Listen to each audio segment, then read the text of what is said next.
Au nom du Père, et du Fils, et du Saint-Esprit.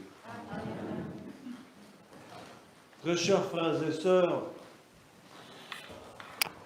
l'évangile d'aujourd'hui doit vous interpeller, je suppose.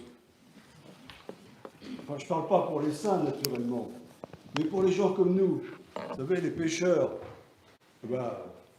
c'est dur à entendre un peu, non? Ça nous interpelle. Eh oui, ça nous interpelle.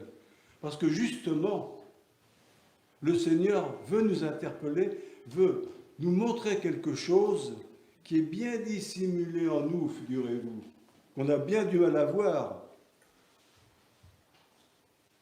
Et on s'aperçoit justement par notre réaction à l'instant devant ce qui nous est demandé. D'un côté, bing, de l'autre. Enfin, c'est symbolique un peu quand même, mais enfin quand même, ça donne l'ambiance, quoi. Oui. Mais il faut voir bien plus loin que cela.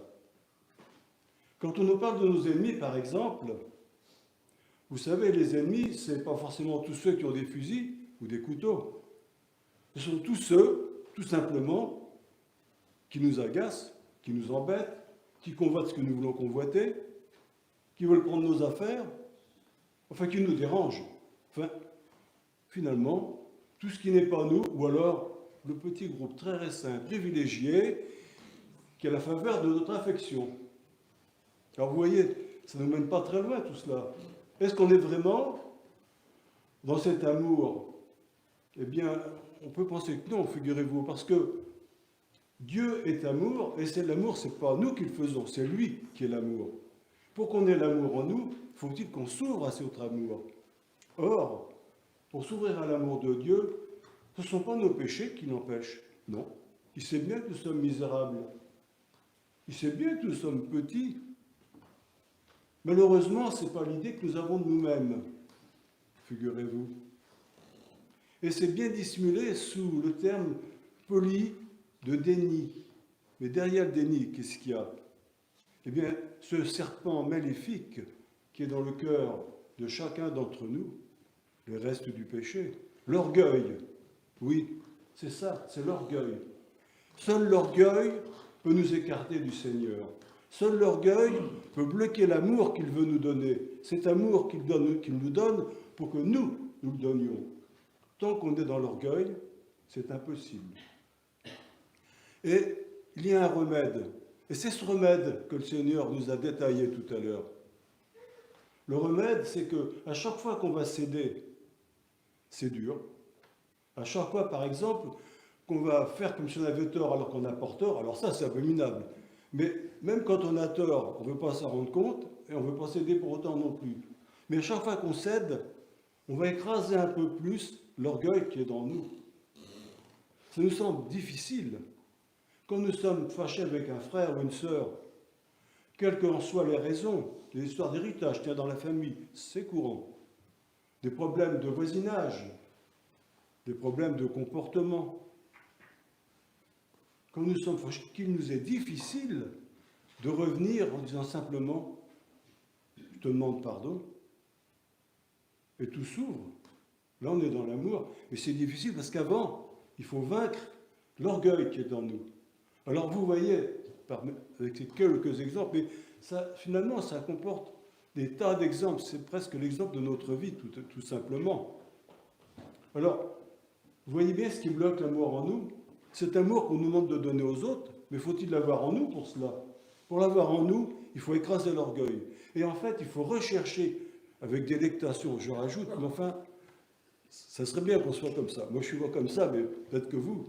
Eh bien, toutes ces épreuves qui vont nous amener, en les acceptant, à écraser cet orgueil de... Voilà. Parce que cet orgueil nous bloque de Dieu, nous bloque de l'amour, et cet orgueil, il est le monde dans lequel nous vivons. Un monde de manipulation, un monde où les pandémies qui sont les plus importantes sont celles de la peur, un monde où l'égoïsme règne en maître, où le mensonge s'élève en vérité. Tout ça, on sait de qui ça vient. Ça vient du mensonge, et on connaît le père du mensonge, car il est également le père de l'orgueil. Alors que finalement, que nous est-il demandé? Est-ce si difficile, après tout, quand on voit tout ce qui se passe?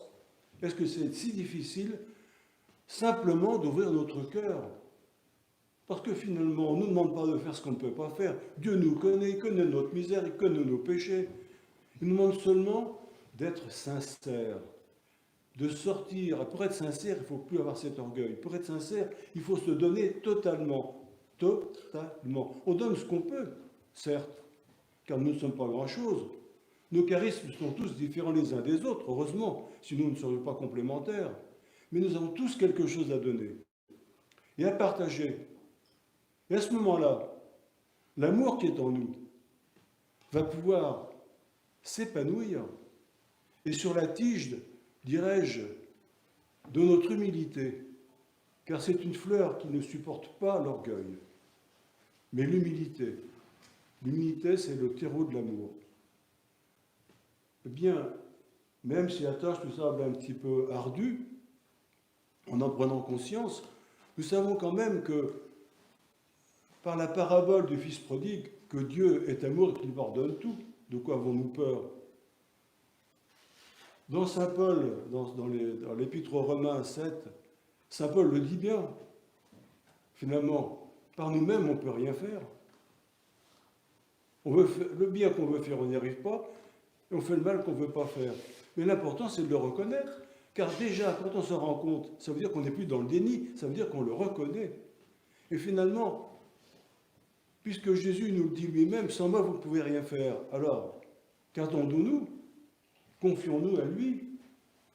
Il nous a donné une mère qui est prête, qui est l'amour même, qui va nous prendre dans son cœur, qui va nous prendre par la main, tendons-lui les mains, dans notre souffrance, dans notre faiblesse, dans notre petitesse, mais elle va nous prendre comme ses enfants. Elle va nous emmener vers Jésus, vers ce cœur qu'elle connaît et qu'elle va nous apprendre à aimer. Et à ce moment-là, nous aussi, nous aurons de l'amour à donner. Nous aussi, nous pourrons facilement aimer les autres. C'est la solution. Eh oui. Mais pourtant, quelle belle solution finalement. Aimer son prochain, c'est aussi faire rentrer, en faisant, grâce à cet amour qui est dans notre cœur, c'est aussi y trouver la joie, s'y trouver la paix en face de ce monde en folie. Et ce monde a besoin de cet amour-là. Il n'a pas besoin de l'amour, vous savez, l'amour de l'argent, l'amour de soi-même. Non, ce n'est pas cet amour-là qu'il faut. Il en est rempli. C'est l'amour de Dieu. Et l'amour de Dieu ne peut venir que par nous, et de cette façon-là. Au nom du Père, et du Fils, et du Saint-Esprit.